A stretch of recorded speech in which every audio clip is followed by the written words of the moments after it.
பழைய சூர்யாவா இருந்தேன். இப்ப வந்து என் மைண்ட நான் மாத்திக்கணும். எப்பவுமே பிள்ளைகளா ஒரு விஷயம் உங்களுக்கு சொல்லிக்கிறேன். எல்லா பொம்பள பிள்ளைகளுக்குமே ஒரு உதாரணமா அக்கா சொல்லிக்கிறேன். தேடி போறீங்களா?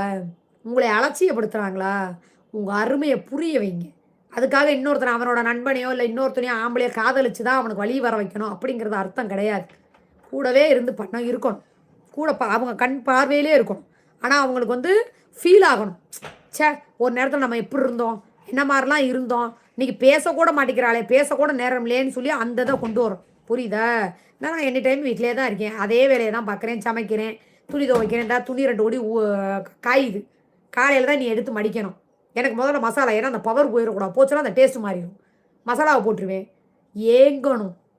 நம்மகிட்ட பேச மாட்டாளான்னு தவிக்கணும். அந்த மாரி பண்ணணும். தேடி போய் உங்கள உதாசீனப்படுத்தினா, அவங்கள தேடி வர வைங்க. ஏங்க வைங்க. தவிக்க உடுங்க. நம்ம அவள தொட்டு பேச மாட்டோமா?